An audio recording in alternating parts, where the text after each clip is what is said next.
Nous allons ouvrir la page internationale par cet entretien que nous allons avoir avec notre conseiller Magic Wawina qui se trouve à cet instant à Washington DC aux USA. Vous le savez bien sûr que l'actualité internationale reste dominée par l'investiture le mercredi prochain du président américain, le tout nouveau Joe Biden.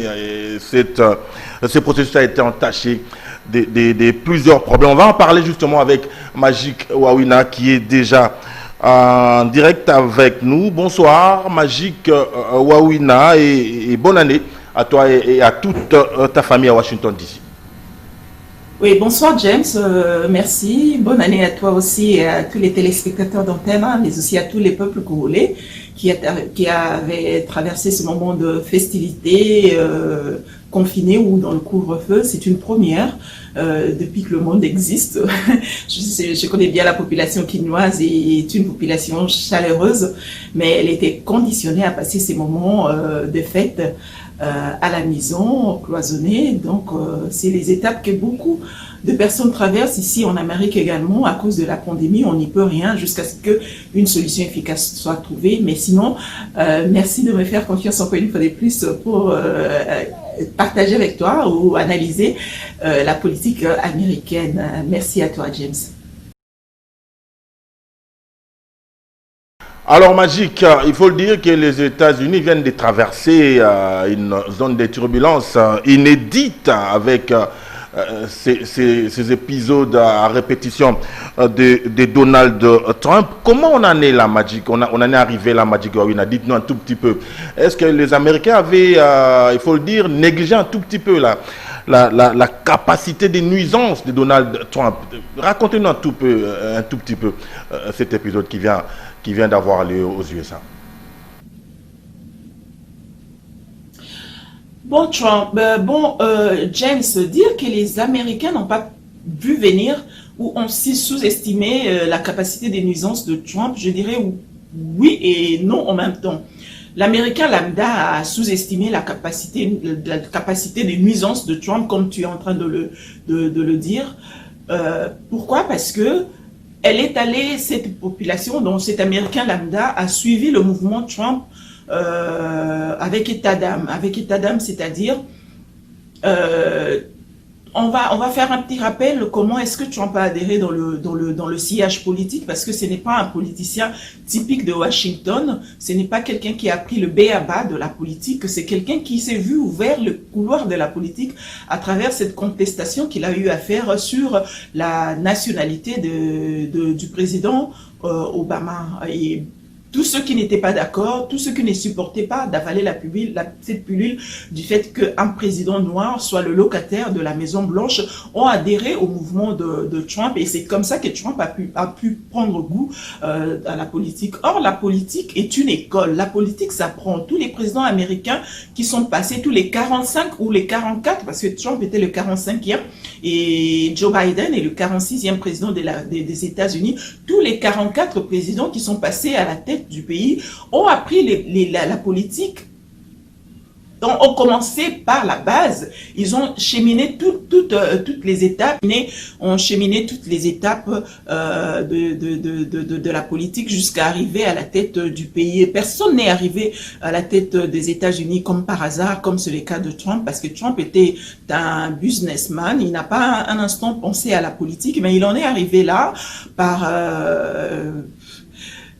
un coup de baguette magique, puisque c'est les États-Unis, c'est la démocratie, une première expérience, pourquoi pas, mais ça a donné ce que ça a pu donner. On déplore, tout le monde déplore cela, mais cela ne pourra jamais arriver. C'est une première expérience, il n'y aura jamais, il n'y en aura jamais une deuxième, ça c'est sûr. Alors, Magic Wawina, on est, il faut le dire, à pratiquement 48 heures de cette investiture de Joe Biden. Et même à 2 jours de cette investiture, Donald Trump ne cesse d'apporter l'opprobre sur la nation américaine, et aucune démarche d'impeachment n'a réussi pour les mettre hors d'état de nuire. D'ailleurs, il a annoncé qu'il ne participera pas du tout à cette cérémonie d'investiture du jamais vu dans la démocratie américaine. Alors, Dites-nous un tout petit peu, Magic Ouaouna, vous qui êtes sur place à Washington, D.C., comment l'Américain Landa juge ce comportement du président américain sortant Donald Trump? Voilà, concernant l'impeachment de Donald Trump, la première étape est déjà passée. On passe à la seconde étape. Je vais prendre un exemple, c'est-à-dire, je prends un exemple typique de la République démocratique du Congo, c'est-à-dire l'impeachment de Trump est passé à la première étape, c'est-à-dire à la Chambre basse.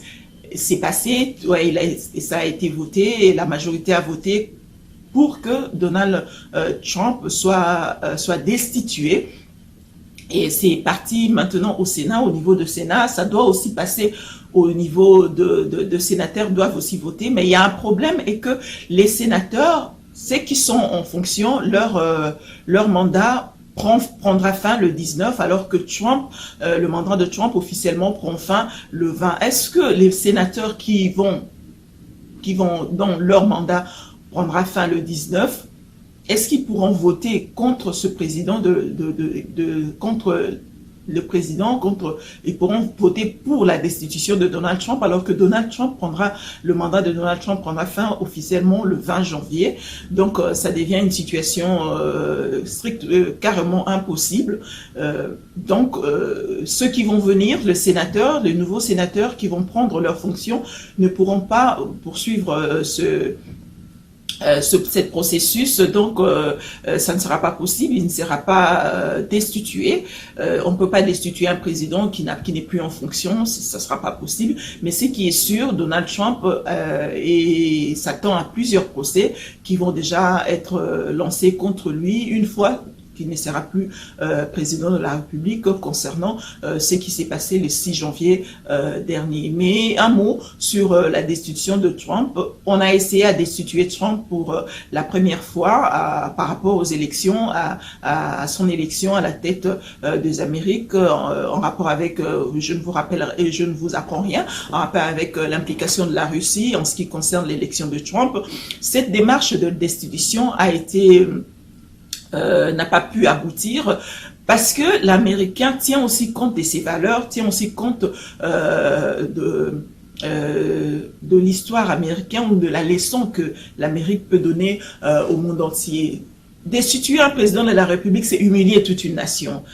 C'est aussi ça le problème. Le problème, ce n'est pas Donald Trump, le problème, c'est le président américain. Est-ce qu'il faut destituer le président américain? Quelle sera le retombée? Qu'est-ce que l'histoire retiendra?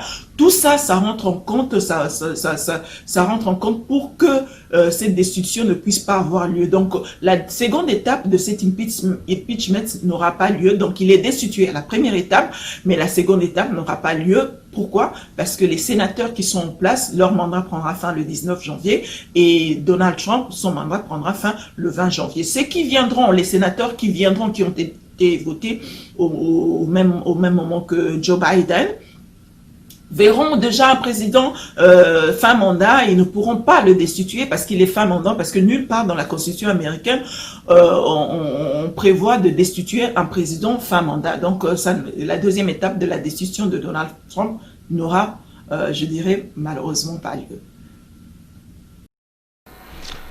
Alors, on va peut-être pour terminer, Magic Ouaouna a parlé de cette investiture en elle-même qui va avoir lieu ce mercredi 20 janvier, là-bas, chez vous, là où vous résidez d'ailleurs, à Washington, la capitale américaine. Dites-nous, où est-ce qu'on en est avec les préparatifs? On a dit que la ville était, il faut le dire, décrétée en état d'urgence. Il y avait plein de militaires et des policiers partout. Comment ça se passe?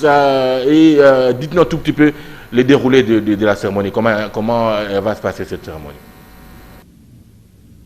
Bon, l'investiture de Joe Biden aura effectivement lieu, aura bel et bien lieu. Donald Trump a déjà annoncé qu'il ne prendra pas part à cette investiture, à l'inauguration, c'est comme ça qu'on appelle ça ici.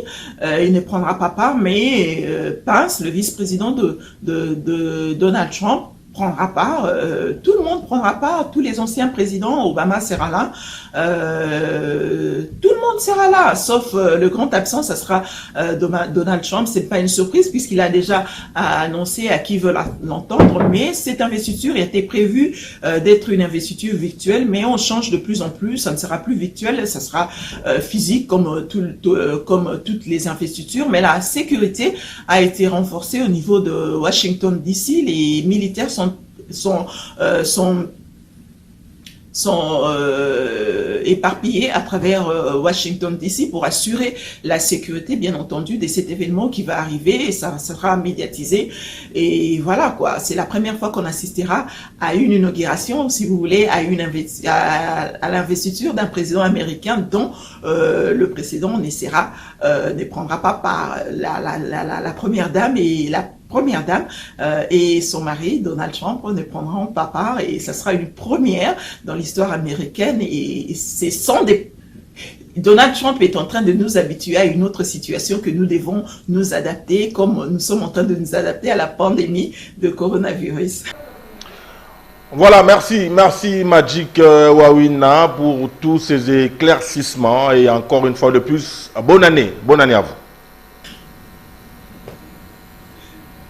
Merci John, merci beaucoup, merci James, merci beaucoup, merci d'avoir pensé à moi, et bonne année encore une fois de plus à tous les collègues d'Antenne A. Merci de me faire confiance encore une fois de plus. Bonne année à vous, bonne année à toute la population quinoise et à tout le peuple congolais. Bonne année aussi au président de la République Félix Tshisekedi et à toute la classe politique congolaise.